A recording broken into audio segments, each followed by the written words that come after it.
बिल्कुल फजूल किस्म के पड्डे हैं। अपनी क्रेडिबिलिटी के ऊपर जो है वो बट्टा लगवा रहे हैं। और मैं एक बात अर्ज करूं, मुझे जाती तौर पे ऐसा लगता है कि ये इंजीनियर साहब आप नहीं है, ये कोई और आपके अल्लाह को जवाब दे होंगे। और मैंने वो जुमला रिपीट किया जो पीटीए वाले कहते हैं इंजीनियर साहब का पहले और कोई किबला था अब बदल गया। काबे की छत वाला जुमला इस टीसीएम की पॉडकास्ट में भी है। लो सामो, एंड में मैंने कहा कि army chief, chief justice Nawaz Sharif, Imran Khan, ये सब के सब लोग काबे की छत पर खड़े होकर माफी मांगे। फजूल किस्म के पड्डे हैं। मेरे लिए चश्मकुशा बातें थी, मैं मान नहीं रहा था कि ये इंजीनियर साहब ये कैसे कह सकते हैं। फिर मुझे क्लिप्स भी भेजेगा, even then that is not my problem, but this is my problem.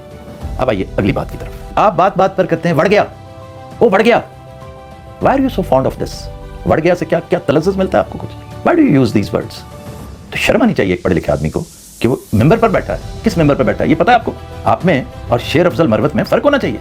शेर अफजल मरवत भी जब जज था कभी उस कुर्सी पे बैठ के ये अल्फाज इस्तेमाल या इमरान रियाज साहब नहीं बैठते तो फिर हम कहने पर मजबूर होंगे कि गल विच कोई हो रहा है। अभी तक मैं उसने जन रख लेता हूं। मैं नहीं कहता कि इनको लोग भगोड़ा कह रहे थे उसकी वजह से इन्होंने रुख बदला, मैं नहीं ये कहता। मैं उसने जन रखता हूं कि डिसीव हुए, लेकिन ये ऑफर खुद की आपके उस्ताद ने और आपको मेरी तरफ से है। आफ्ताब इकबाल साहब बीच में बेशक एंकर बन गए, इमरान रियाज जितने उन्होंने जुमले बोले एक एक करके बोले और वो टीसीएम की पॉडकास्ट लगाएं। पहले तो माफी मांगे ना कि 7 महीने पुरानी थी, मैंने इसे 26 नवंबर के साथ रेट गलत किया क्योंकि उससे भी ये 4 महीने पहले की थी। और बिल्कुल फजूल किस्म के पड्डे हैं। या कोई मजबूरी आपके अंदर बोल रही है।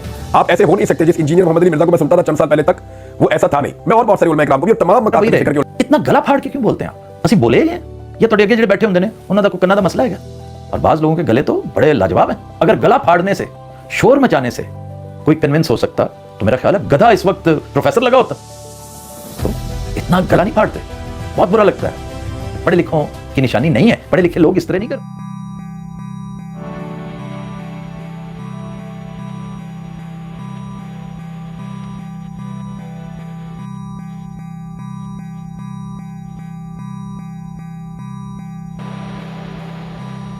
फजूल किस्म के पड्डे हैं। एक नया पड्डा शुरू हो गया। इसमें 3 मेन प्लेयर्स हैं, इंजीनियर मोहम्मद अली मिर्जा साहब, आफ्ताब इकबाल साहब और इमरान रियाज खान साहब। अच्छा क्विकली पहले तो मैं आपको जिन जिन लोगों को नहीं पता उनको मैं क्विकली अपडेट कर दूं कि क्विक रिकैप के पड्डा हो क्या रहा है।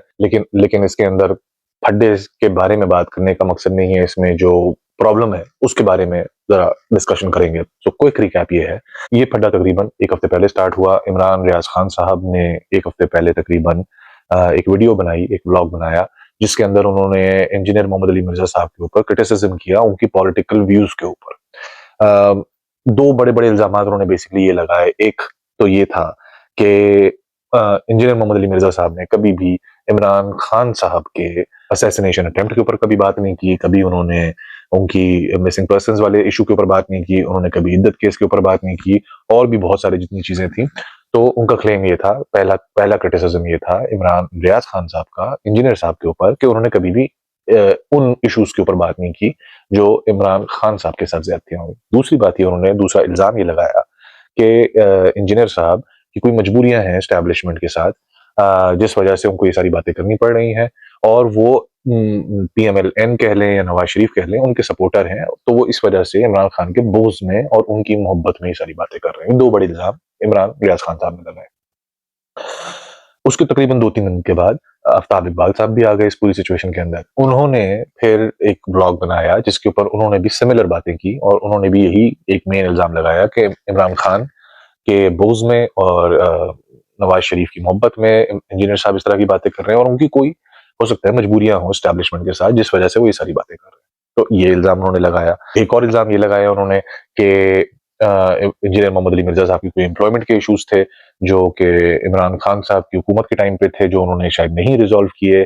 तो ये उसका गुस्सा भी हो सकता है जिसकी वजह से वो इमरान खान साहब को क्रिटिसाइज करते हैं और इस लेवल पे करते हैं क्रिटिसाइज। उसके बाद और उसी ब्लॉग में एक और उन्होंने ये बात की कि अब जो फौज है उसका इमेज करेक्ट करने के लिए 20% तो इस तरीके से शायद हो जाए जिसकी मुशाबहत दी कि जी काबे का गिलाफ पकड़ के या पता नहीं काबे की छत पे खड़े होके भी माफी मांगे। और एक तो ये बहुत ही घटिया और जाहिलाना किस्म की एनालॉजीज होती हैं। ये कोई भी दे, इंजीनियर साहब दें, चाहे आफ्ताब इकबाल साहब दें, चाहे इमरान रियाज खान साहब दें, चाहे कोई और दे, निहायती बिल्कुल lowest of the lowest level की कि जी काबे का गिलाफ पकड़ के और काबे की छत और कुरान पे हाथ रख के, ये सब बहुत ही जाहिल लो लेवल टाइप के लोग करते हैं इस तरह की हरकतें। तो आई जस्ट कैंट स्टैंड इस लेवल पे जब लोग गिर जाते हैं और इस तरह की कस्में और इस तरह की फालतू अश्योरेंसेस, इतनी मुकद्दस चीजों को बीच में ला के, I can't just stand that. But anyways, तो बहरहाल उन्होंने ये बोला कि जी 20% तो वो ये सब करने से फिक्स हो जाएगा, लेकिन 80% तभी होगा जब पीटीआई ओवरऑल, इमरान खान या पीटीआई जब उनको वो क्लीन चिट देगी फौज को, ये तब जाके उनका इमेज फाइनली क्लियर होगा। जिसको इंजीनियर साहब ने थोड़ा गलत तरीके से लिया, और उन्होंने कहा कि भाई आप तो खुद कहते हैं कि जी फौज का तो हुकूमत में काम ही नहीं होना चाहिए और ये सारी चीजें, तो अब आप ये कह रहे हैं कि जी पीटीआई करके देगी, तो ये किस तरह की बात है। ये इधर मैं आफ्ताब इकबाल साहब की बात के साथ एग्री करता हूँ कि नहीं, ऐसा उनका मतलब कुछ और था। आफ्ताब इकबाल साहब कहने का मकसद था भाई जो विक्टिम है, जिसके साथ हुआ है, जब तक वो कंफर्म नहीं करेगा, जब तक आप कैसे इमेज उसका दोबारा से रीबिल्ड होगा। एनीवे, आफ्ताब इकबाल साहब ने वो पहला व्लॉग बनाया, उसके बाद उन्होंने 2-3 दिन बाद एक और व्लॉग बनाया, जो कि लग रहा था कि इंजीनियर साहब से उनकी बातचीत हुई है कुछ, और तो उसके बाद उन्होंने उसको थोड़ा सा रीफ्रेज, रीथिंक किया है अपने सेकंड ब्लॉग को, और उसके अंदर उन्होंने फिर कुछ बातें की हैं। मेन जो पॉइंट था सारे क्रिटिसिज्म का वो यही था कि भाई आपने इमरान खान को बुरा कैसे कहा, पीटीआई को बुरा कैसे कहा, और आपने नवाज शरीफ की फेवर में बातें की हैं और इस तरह से की है। उसके बाद संडे आया और फिर इंजीनियर मोहम्मद अली मिर्जा साहब ने वीडियो, इन तीनों व्लॉग्स के ऊपर, पहले इमरान रियाज खान का व्लॉग, फिर 2 आफ्ताब इकबाल साहब के व्लॉग्स, ये 3 व्लॉग्स थे जिसको रिस्पॉन्ड किया इंजीनियर मोहम्मद अली मिर्जा साहब ने एक हफ्ते बाद संडे को, और उसके अंदर उन्होंने बड़ी डिटेल में पॉइंट बाय पॉइंट हर चीज को एड्रेस किया। अब एक चीज मैं आप लोगों को बता दूं कि भाई चाहे इमरान रियाज खान साहब का पहला वाला व्लॉग हो, चाहे आफ्ताब इकबाल साहब का पहला वाला व्लॉग हो, चाहे दूसरा वाला व्लॉग हो, चाहे इंजीनियर मोहम्मद अली मिर्जा साहब का व्लॉग हो संडे वाला, मैं इन सब से बहुत सारी बात, इन चारों व्लॉग से मैं अग्री भी करता हूं बहुत सारी बातों से, और मैं डिसअग्री भी करता हूं बहुत सारी बातों से। इस वीडियो का मकसद उन बातों को ब्रेक डाउन करना नहीं है। इस वीडियो का मकसद ये था, अभी तक का तो इसका मकसद ये था कि आप लोगों को कैचअप करा दो कि फड्डा चल क्या रहा है, क्योंकि अभी ये फड्डा चलेगा, ठीक है, ये लग नहीं रहा कि ये अभी फिलहाल रुकेगा। सो अभी तक ये है। अच्छा, फिर इंजीनियर मोहम्मद अली मिर्जा साहब की संडे वाली वीडियो के बाद आफ्ताब इकबाल साहब का एक और व्लॉग आया, जिसके ऊपर उन्होंने फिर जरा खुल के इंजीनियर साहब के बारे में अगेंस्ट बात की, और उन्होंने जो है उनको मतलब उनको जानने से ही तकरीबन इनकार कर दिया कि मैंने तो कभी सुना ही नहीं, मुझे तो पता ही नहीं आप काम क्या करते हैं, आपका पॉइंट ऑफ व्यू क्या है, क्या नहीं है, क्या सारी चीजें। बहरहाल, it's getting dirtier, it will further get dirty at this point. अब मेरा मकसद क्या है वीडियो बनाने का? मेरा मकसद ये है, सबसे पहली चीज, पोलराइजेशन इन द सोसाइटी, ये इन 3 लोगों के अंदर आपको शो होती है, बड़ी ही ब्लैक एंड व्हाइट के अंदर। भाई एक आदमी का अपना पॉलिटिकल पॉइंट ऑफ व्यू है, इंजीनियर मोहम्मद अली मिर्जा जिसका नाम है, वो अपना एक political, as a regular citizen of Pakistan, वो अपना एक पॉइंट ऑफ व्यू दे रहा है।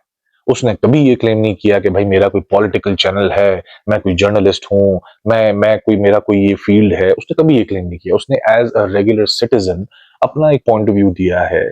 और मैं यहाँ पे अगर अच्छा मैं यहाँ पे किसी को डिफेंड करने, जिस तरह मैंने बोला, मैं आफ्ताब इकबाल साहब की भी बहुत सारी बातों से एग्री करता हूँ, बहुत सारी से डिसएग्री करता हूँ, इमरान रियाज की भी बहुत सारी बातों से एग्री करता हूँ, डिसएग्री करता हूँ, सेम इंजीनियर साहब की भी, सबकी बातों से मैं एग्री डिसएग्री, तो मैं किसी की भी यहाँ पे साइड पे नहीं हूँ। लेकिन जो फेयरनेस की बात है वो ये है कि ये पड्डा स्टार्ट इमरान रियाज खान साहब ने किया, ठीक है, ये एक डेड इशू था इसमें, लेकिन उनका भी मैं कुछ हद तक समझ सकता हूँ, बिकॉज पिछले 8-10 महीने से इंजीनियर मोहम्मद अली मिर्जा साहब कंसिस्टेंटली क्रिटिसाइज कर रहे हैं पीटीआई को, जो कि हो सकता है उनको फील हुआ कि थोड़ा ज्यादा हो गया, अब मुझे इसको रिबटल देना चाहिए, हो सकता है। लेकिन अभी जो एक हफ्ते से जो ये पड्डा स्टार्ट हुआ है, इसमें मैं ये समझता हूँ कि इंजीनियर मोहम्मद अली मिर्जा साहब की गलती नहीं है, ये पड्डा इमरान रियाज खान साहब ने स्टार्ट किया, उसके बाद उसको थोड़ा सा उठाया आफ्ताब इकबाल साहब ने, और फिर अब जाहिर है कि इंजीनियर साहब ने उसको रिस्पॉन्ड किया। एक तो जो रिस्पॉन्ड करने वाला होता है वो एडवांटेज पे रह जाता है, क्योंकि उसने पड्डा नहीं स्टार्ट किया, अब वो सिर्फ रिएक्शन दे रहा है। एनीवे, मेरा पॉइंट ऑफ व्यू क्या है कि भाई ये तीनों लोग एक दूसरे से जस्ट फोन कॉल अवे हैं। ये सारा का सारा तमाशा आवाम में लगाने की क्या जरूरत थी, पहली बात। दूसरी बात, एक आदमी का पॉलिटिकल पॉइंट ऑफ व्यू है, आप डिसएग्री करते हैं उसके पॉलिटिकल पॉइंट ऑफ व्यू से, दैट्स फाइन। इसमें इतना बड़ा बिग डील बनाने की क्या जरूरत है, इतनी थू करने की क्या जरूरत है एक दूसरे के ऊपर, ठीक है। आपका डिफरेंट पॉइंट ऑफ व्यू है, इस बंदे का पॉइंट ऑफ व्यू डिफरेंट है, लेट इट बी। बहुत सारे पाकिस्तान में लोग हैं भाई जो इमरान खान को नहीं पसंद करते। फिर आप बोलेंगे नहीं जी ये इंजीनियर मोहम्मद अली मिर्जा साहब का एक सिग्निफिकेंट इन्फ्लुएंस है तो ये इसलिए मैटर करते हैं। आई अंडरस्टैंड दैट, ठीक है, इनका इन्फ्लुएंस है, ठीक है, और इनकी लोग बात सुनते हैं, इनके ओपिनियन को ट्रस्ट करते हैं, बट कोई भी इनको पॉलिटिक्स के लिए नहीं सुनता। ये एक चीज समझने की बात है। यहाँ पे कोई भी इंजीनियर साहब को पॉलिटिक्स के मामला समझने के लिए नहीं सुनता। वो उनका पॉइंट ऑफ व्यू है, उनके जो स्टूडेंट्स हैं या जो उनको सुनने वाले हैं, दे कैन अंडरस्टैंड कि भाई ठीक है, मतलब इंजीनियर साहब का डोमेन नहीं है ये, एक पॉइंट ऑफ व्यू है उनका, ठीक है, पॉइंट ऑफ व्यू सुन लेते हैं। आपका, क्योंकि आपका डोमेन ये है, आपका प्लेटफॉर्म ये ऑफर करता है, आपका भी, आफ्ताब इकबाल साहब का भी, इमरान रियाज खान साहब का भी, तो आपसे एक्सपेक्टेशन ये है कि जी पॉलिटिक्स के मामले में आपसे लोग ओपिनियन लेंगे, उसको अंडरस्टैंड करेंगे और उस हिसाब से अपने पॉलिटिकल सोच को लेके चलेंगे। रिलीजियस साइड पे वो इंजीनियर साहब को आपके ऊपर प्रेफरेंस देंगे, पॉलिटिकल साइड पे वो इंजीनियर साहब के ऊपर आप दोनों को प्रेफरेंस देंगे। पहली चीज तो इस चीज को क्लियर कर लें, ठीक? इस वक्त लड़ाई किस बात पे हो रही है? पॉलिटिक्स के ऊपर। दूसरी चीज ये कि भाई आपका ये इस वक्त मैं ये समझता हूं कि इस पूरी सिचुएशन के अंदर इमरान रियाज खान साहब और आफ्ताब इकबाल साहब की ज्यादा रिस्पॉन्सिबिलिटी है, बिकॉज जिस तरह मैंने कहा कि इशू पॉलिटिक्स का, अगर रिलीजियस प्रॉब्लम होता ना, या रिलीजियस यहाँ पे इशू हुआ होता, तो मैं बोलता ये इंजीनियर साहब की ज्यादा रिस्पॉन्सिबिलिटी है इस सिचुएशन के अंदर। सो इस वजह से ये चीज, ये जरा एक इंपॉर्टेंट नुक्ता है समझने के लिए, इसको समझिएगा कि यहाँ पे जिम्मेदारी आप दोनों के ऊपर ज्यादा है। आप किस तरीके से इस पूरे मामले को लेके चल रहे हैं, आप किस तरीके से लोगों का दिमाग बना रहे हैं इस मामले के ऊपर, दिस इज वेरी डेंजरस। कि इस वक्त आप अपना जो आपका पॉलिटिकल व्यू है, हो सकता है सही हो सकता है गलत हो, मैं अपना पॉलिटिकल व्यू तो आपको अभी दे ही नहीं रहा कि भाई मैं इमरान खान को सपोर्ट करता हूं कि नहीं करता, या मेरा क्या पॉइंट ऑफ व्यू है, ये मैं नहीं दे रहा, आप अभी दे रहे। और ये पूरा फड्डा जो हो रहा है ये पॉलिटिक्स के ऊपर होता है। आप दोनों को ध्यान देना पड़ेगा, इमरान रियाज खान साहब को भी और आफ्ताब इकबाल साहब को भी, कि ये पूरा मामला आप लोग कैसे लेके चले। दूसरी जो इंपॉर्टेंट चीज है वो ये इंजीनियर साहब से गलती हो गई कि उन्होंने आपके जो पॉलिटिकल व्यूज हैं उसके अगेंस्ट बात कर ली। यही हमारे पाकिस्तान के अंदर इस वक्त सबसे मेजर इशू है टॉलरेंस का। भाई उनका एक पॉइंट ऑफ व्यू है, वो अपने हिसाब से, उनके पास इंफॉर्मेशन, उनके एक्सपीरियंसेस हैं, उनकी ऑब्जर्वेशंस हैं, वो अपने हिसाब से बात कर रहे हैं। उनकी पॉलिटिकल व्यूज का एज सच कोई उस तरह से स्टैंडिंग है ही नहीं। अच्छा, दूसरी जो इंपॉर्टेंट चीज है उसको मैं शायद थोड़ा अंडरस्टैंड भी कर सकता हूँ कि आफ्ताब इकबाल साहब भी और इमरान रियाज खान साहब भी, आप लोग एक बहुत ही सेंसिटिव सिचुएशन में हैं इस वक्त। आप लोगों को मुल्क छोड़ना पड़ा है, जाहिर है कि आप लोग कंफर्ट में नहीं हैं। इमरान रियाज खान साहब की तो फैमिली भी तितर बितर हुई भी है, वो खुद भी बड़ी तकलीफ में है, तो आई थिंक आप लोग शायद ज्यादा सेंसिटिव भी हुए हैं इस चीज को लेके, एंड दैट्स अंडरस्टैंडेबल, बिकॉज आप लोग वाकई में खड़े हुए हैं अपने पॉइंट ऑफ व्यू के ऊपर। तो जाहिर है कि उस पॉइंट ऑफ व्यू का कोई क्रिटिसिज्म आएगा तो आप लोग ज्यादा सेंसिटिव होंगे उस चीज के अंदर, आई कैन अंडरस्टैंड दैट। लेकिन बात यह है कि इन चीजों के ऊपर आप जिन डायरेक्शंस में लड़ाई कर रहे हैं वो सही नहीं है, ठीक है। बजाय इसके कि इंजीनियर मोहम्मद, अच्छा अब ये सारी आप लोगों की सारी कॉन्वर्जेशन से ये तो क्लियर है कि engineer Mohammad Ali Mirza sahab reached out और reached back out to both of you, ठीक है ना। आप लोगों को चाहिए था कि आप लोग अपने ब्लॉग्स बनाने से पहले इंजीनियर साहब को कांटेक्ट करते, जो कि आप लोगों ने अपेरेंटली किया भी, बट आपको जवाब नहीं मिला। जब तक जवाब नहीं मिलता तब तक आपको वेट करना चाहिए था आप दोनों को। अच्छा, इमरान रियाज खान साहब ने तो शायद नहीं किया, बट आफ्ताब इकबाल साहब ने किया। अब ये एक चीज है आफ्ताब इकबाल साहब के बारे में। ये दूसरा इंस्टेंस है, एक दफा पहले भी एक इंस्टेंस हुआ है जो कि हसन इलियास साहब जो गांधी साहब के साथ होते हैं, उनके केस में भी हुआ था। आफ्ताब इकबाल साहब ने कॉल की थी, उन्होंने शायद टाइमली रिस्पॉन्ड नहीं किया था, तो विद इन कुछ आवर्स की बात थी, या डे और 2 की बात थी। आफ्ताब इकबाल साहब ने वेट नहीं किया, ब्लॉग बना दिया, बंदा उड़ा दिया। सेम चीज उन्होंने इंजीनियर मोहम्मद अली मिर्जा साहब के साथ की, जो कि इंजीनियर साहब की भी वीडियो से बात कंफर्म हो गई कि उन्होंने विद इन 24 आवर्स आपको इनिशियली आपको रिस्पॉन्ड नहीं किया, बट विद इन 24 आवर्स आपको रिस्पॉन्ड किया, बट उस वक्त तक आप वीडियो बना चुके थे। तो आई डोंट नो ये जल्दी किस चीज की होती है आफ्ताब इकबाल साहब को, ये थोड़ा सा एक अजीब सी बात है। ये दूसरा इंस्टेंस है मेरी ऑब्जर्वेशन के अंदर, please correct me if I am wrong. तो ये जल्दी की क्या रीजन है? मतलब आप वेट कर लें यार, मतलब हो सकता है बंदा बिजी हो, कुछ हो, मतलब कुछ भी हो सकता है। अच्छा, तो बेसिकली सारी बात का मकसद ये है कि भाई इंजीनियर मोहम्मद अली मिर्जा साहब को कोई एज अ पॉलिटिकल कमेंटेटर नहीं सुनता, तो इस बात का तो कोई फायदा नहीं है कि आप इस अड्डे को इस लेवल पे लेके जाएं, पहली चीज। दूसरी बात ये कि इंजीनियर मोहम्मद अली मिर्जा एक रेगुलर सिटीजन है जो कि अपना पॉइंट ऑफ व्यू पॉलिटिक्स के बारे में रख सकता है, और लोग उनके पॉलिटिकल पॉइंट ऑफ व्यू के उसी पर्सपेक्टिव में ही सुनते हैं।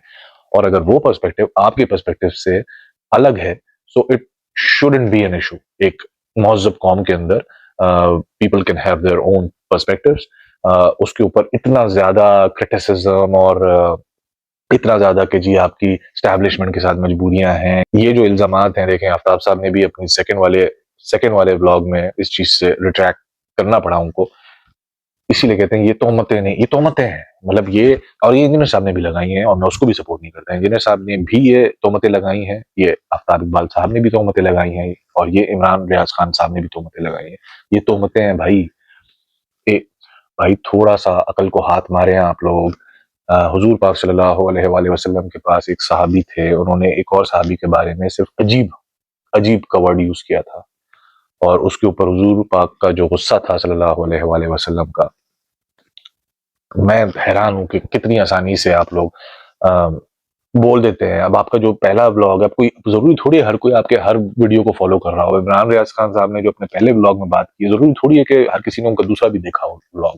सेम गोस फॉर आफ्ताब साहब, आपके पहले में जो तोहमत लग गई, अब बात निकल गई, तोहमत लग चुकी है। अब आप चाहे सेकंड वाले में आके तरदीद भी कर दें, वो पहली वाली लग गई।